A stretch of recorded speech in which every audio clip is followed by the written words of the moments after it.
तो अब हम शुरू करने जा रहे हैं topic 9.4.1 that is speed of efflux. Efflux क्या होता है? हिंदी में इंग्लिश में बोलते हैं आउटफ्लो, यानी कि फ्लड जो आउटफ्लो होता है, और हिंदी में बोलते हैं बहिर्स्त्राव यानी कि बाहर की ओर, स्त्राव यानी कि बहना। ठीक है, इसके लिए मैं इसका बेस बनाए देता हूँ। बेसिक चीज़ क्या है कि ये कोई वाटर टैंक है, यानी कि लिक्विड भरा है यहाँ से यहाँ तक, यहाँ से यहाँ तक, यानी कि Y2 हाइट तक, यहाँ से लेकर और यहाँ तक इसमें लिक्विड भरा है। थोड़ी देर के लिए मान लो पानी भरा है, ठीक। और इसकी Y1 ऊंचाई पर एक यहाँ पर होल है, छेद है, जिसमें से पानी फ्रीली फ्लो हो सकता है, ठीक। यहाँ पर इस होल का जो एरिया है वो A1 है, वेलोसिटी जिस हिसाब से पानी निकल रहा है वो V1 है, और यहाँ पर जो प्रेशर है वो एटमॉस्फेरिक प्रेशर PA है। ओके, अब यहाँ पर मान लीजिए प्रेशर P2 है, उस P2 को हम P से इंडिकेट कर रहे हैं, और A2 इसका एरिया ये बहुत ज़्यादा बड़ा है। तो ध्यान देना ज़रा, जब एरिया ये बहुत ज़्यादा बड़ा है उस कंडीशन में वेलोसिटी ये जब बहुत ज़्यादा बड़ा होता है तो, और ये बहुत ज़्यादा छोटा छेद है, होल है, तो इन दैट केस ये तो बहुत तेज़ी से जाएगी वेलोसिटी, पानी जो निकलेगा बहुत तेज़ी से निकलेगा, लेकिन ये बहुत धीरे धीरे आएगा, बहुत ही धीरे धीरे। इसका मतलब है कि जो वेलोसिटी यहाँ पर है उसको हम ऑलमोस्ट ज़ीरो मान लेते हैं अपनी स्टडी के लिए, ठीक है।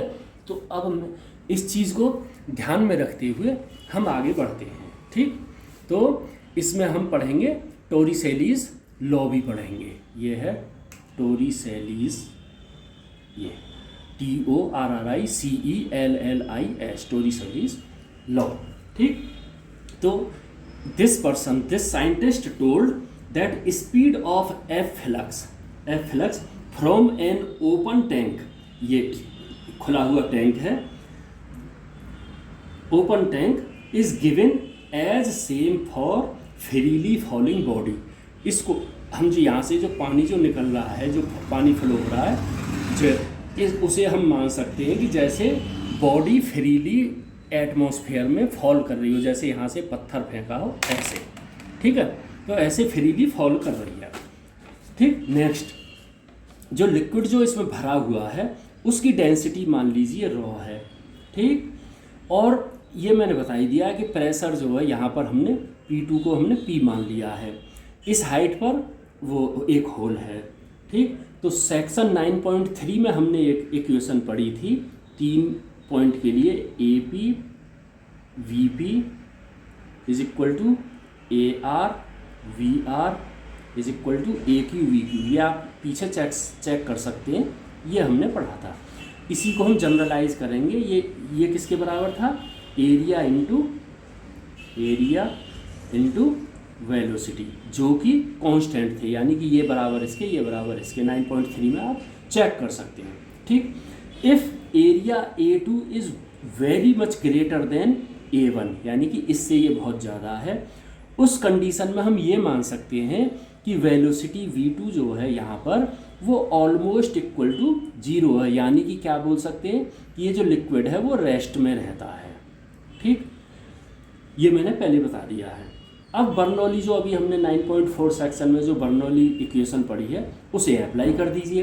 अप्लाई करने के लिए क्या है, यहाँ पर देखिए, pressure PA plus half rho V1 square plus raw GH, raw G Y1, H की जगह ये लिख दिया, is equal to pressure P2 कितना है? P है, प्लस रॉ G Y2 है, plus half raw V2 square है।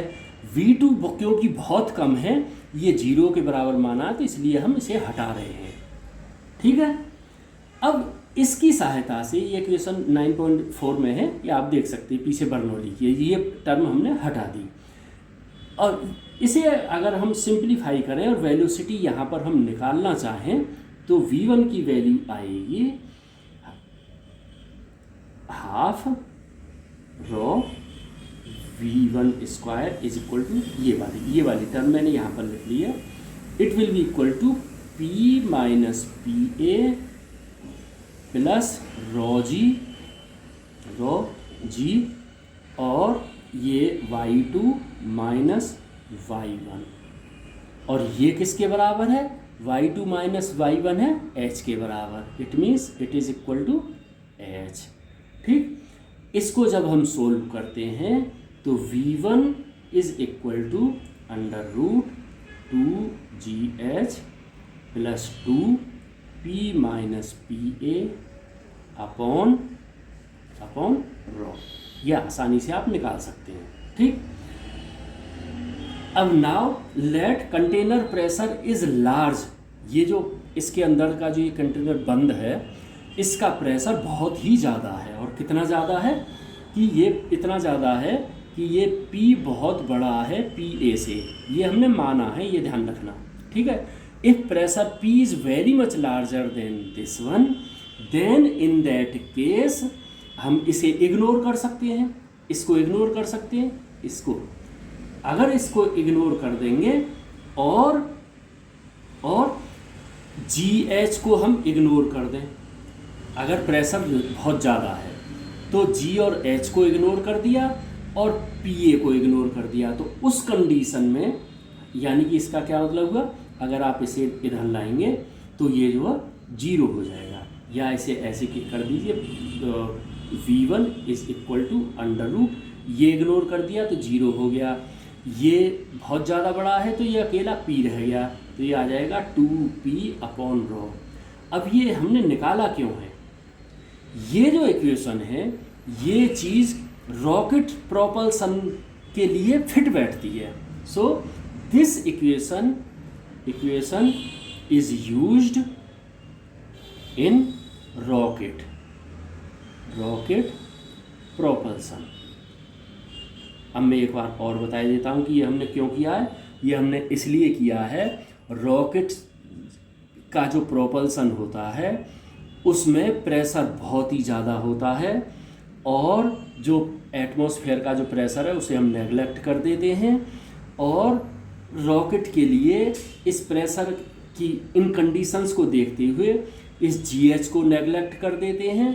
तो हमारे पास ये इक्वेशन आती है जो कि हमें रॉकेट प्रोपल्सन में यूज़ होती है। ओके ना, अगर इस कंटेनर को अगर हम खोल दें, ये यहाँ से ये खोल दिया, नाउ इट इज़ ओपन, तो ये क्या हो गया? एटमॉस्फेयर हो गया। तो ये P किसके बराबर हो गया? एटमॉस्फेरिक प्रेशर के बराबर। एटमॉस्फेरिक प्रेशर के बराबर अगर ये हो गया तो यहाँ पे रखोगे तो PA माइनस PA क्या हो जाएगा? 0। यानी कि ओपन कंटेनर में क्या होगा? P minus PA will be equal to 0, क्योंकि जैसे ही इसे खोला ये PA हो गया, PA में से PA घटाएंगे तो ये 0 हो जाएगा। ठीक, इसको अगर आप इस इक्वेशन में रखेंगे तो ये 0 हो गया, और V1 की वैल्यू आ जाएगी आपके पास अंडर रूट 2GH। ठीक, so the speed of freely flowing body is this. ये इक्वेशन क्या है? It is speed of freely falling body. ये हमने पहले भी पढ़ रखा है। ये किस कंडीशन में? बसर इसे अगर खोल दिया तो है। ठीक, so this is called, it is called Torricelli law. Torricelli law, इसमें कंडीशन यही है कि अगर ये कंटेनर खोल दिया तो ये दोनों प्रेशर बराबर हो जाएंगे, और उस कंडीशन में जो यहाँ से जो पानी गिरेगा, जो पानी की स्पीड होगी, that is as good as your freely falling body. ठीक, okay, thank you and have a nice time.